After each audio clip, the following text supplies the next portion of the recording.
Бүгін біз кибетлерге өлештік енді. Рахим етіп, келе аласыз, таныша аласыз. Бұл бүгінгі күн әлетлері турында yazылған. Мұнда бүгінгі күн афатлары да бар, махаббаты да бар. Шоңа күрә танышта сезден отзывлар көтіп қалам. Зифа апа, мен сізді шын көңілден құтлаймын һәм әйтергә кирәк.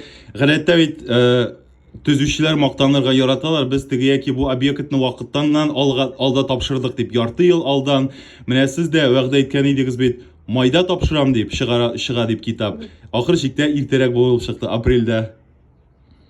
Ну, апрельдә май бәйрәменә ерак калмады. Май бәйрәменә 9 майга, 1 майга дигән кебек.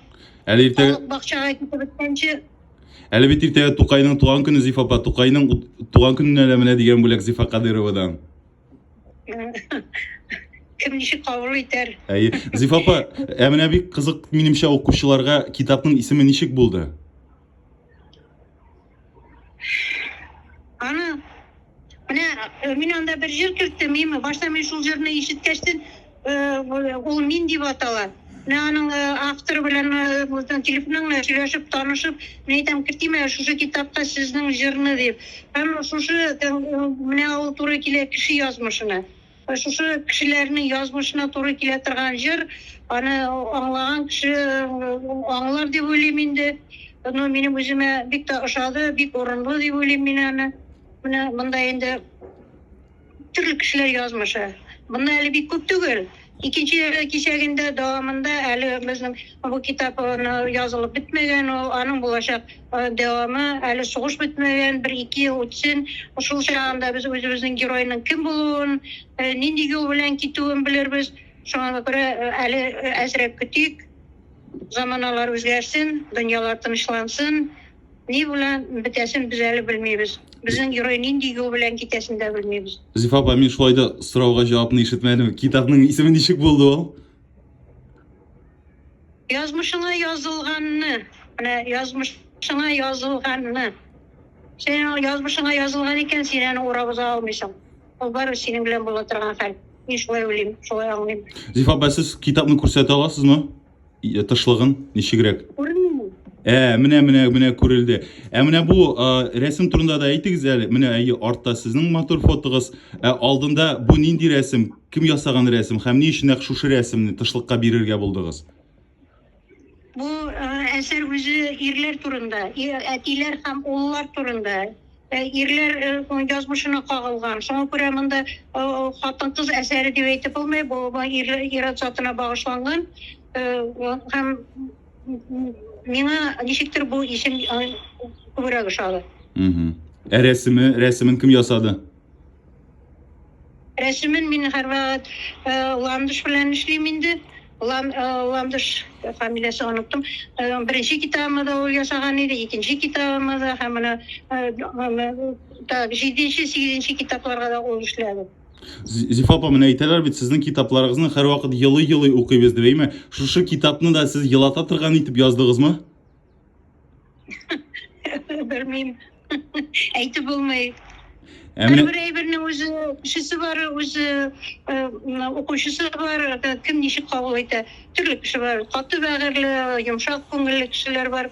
Шуңа күрә мин җыламыйча бер әйбердә яза алганым юк. Мин кайбердә теге язу түгел, сөйли алмый җырлыйм яны. Минем шулай йөрәгемә шулай үтеп керә. Кемлекенә керә, кемлекенә керми, моны әйтү кыен инде.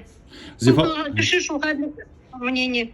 Зифа апа, сез әйтә аласызмы? Зифа Кадырова кайчан да булса көлә укый торган әсәр яза алырмы икән? Булырга тиеш. Тормыш бик непредсказуемый әйме, Зифа апа. Кай нәрсә киләсен белеп булмый. Бүгенге көндә андай әйбер табу кыен. Бик кыен андай көлә. Элекеге шике бала чакта шикеле тәгәрәп эшен катып көлә торган әйбер табу булмый хәзерге заманда. Менә әле кичә бүген мин бер әйбер табып катышам. Көләсең дә җыласың да, андай әйберләр дә бар. Зифа апа, миннән сезгә соңгы сорау. Менә сезнең бу әсәрегезне кайчаннан һәм менә кайдагы кибетләрдән сатып алырга мөмкин булачак?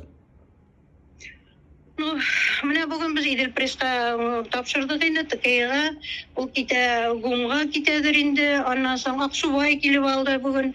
Алар кибетләренә куялар, аннан соң Айспресс, алар тараталар, аларның бик күп магазиннары. Аннан Дом книг килеп алды. Хәзер иртәгә машина китә Уфага, зур 3 точкага. Аннан бүген кич киләләр Чаллы предпринимательләр. Короче, бу 2 көндә менә әле без чыкканчы почти 1000 китапны таратып бетердек. Ага. Менә Чаллыдагы рәхмәт кибетеннән дә алып булачакмысың? Обязательно. Ничегенде Алсу ханымнан башка эшләү юк. Алсу, Мөнирә, Сарманнар, Рима белән Фәрит эшлиләр, Мөслим, аннан килә Рәмилә ханым, аннан менә бу районнар бик аз районнар эшлиләр, конечно. Менә китапханәләр белән бу ел ничек эшләрбез, пока белмибез. Китапханәләр белән дә эшләячәкбез инде. Үзләре сорап килгәннәрне без тәэмин итәргә тырышабыз. Зифа апа, тагын менә сез бер ара бик актив рәвештә Озон аркылы бит инде китапларыгызны тараттыгыз, әйме? Менә хәзер дә электрон аша интернет аркылы алдырып буламы, юкмы? Менә мин бер әйтер идем, Озонга бик җайсыз, аңа аерым эшләргә бер кеше кирәк, беренчедән, аннан соң бик түләүләр бик кыйбатка төшә. Икенчедән, мин инде халыкка әйтер идем, кемнәр менә ни белән шөгыльләнәләр, интернет челтәрләренә китапны элмәсеннәр иде. Мин моңа каты тиям. Мине тыңламыйлар, конечно, но моның бер чиге бар барыбер. Аңлашылды. Мин шулай уйлыйм. Мин сез белән килешәм, ул бит инде сезнең хезмәтегез, ул бит ничә еллык хезмәт бит, Зифа апа. Ул бер утырдың, журналистлар шикелле мәкалә яздың түгел бит. Ул бит ничә еллар буе җыелган материал, күпме түгелгән күз яше. Һәм аңлашылады ул. Аның сыгымнары бик күп. Менә без килә, бүген без фура нанимать итәгәме, аны кайтабыз. Аннан соң әле сорый башласалар, кире ташыйбыз монда. Аның өчен тоже кеше кирәк, машина кирәк. Аның чыгымнары тоже бик күп. Китап чыгару үзе хәзерге заманда өчен бик кыйммәт. Но зарланам дип әйтмим, зарланмыйм. Но тик торганда кеше әйберсе белән сораусыз куллану ул килешкән әйбер түгел. Мин шулай уйлыйм. Мин сезнең һәр сүзегез белән килешәм. Зифа апа, Алла бирсә, якын арада бу китапны мин кулга төшереп, Алла бирсә укып чыккач, сезгә кунакка килеп, без сезнең белән әле фикер алышырбыз, әйме? Алла бирсә. Алла бирсә. Бик күпләрнең фикерләрен ишетәсе килә, ул бит әйе, укыдым, әйбәт дип кенә кую нитү, менә именно киңәшләшү, фикерләшү ул бик кыйммәтле әйбер. Аңлашылды. Язучы өчен. Ярый, Зифа. Уйларманда, ошыймы, ошамыймы, барыбер әйтергә кирәк. Килешәм. Ярый, бу урында әйтү өчен яздырылган видеоны туктатам. Сезнең белән әңгәмәне аерым дәвам итәм.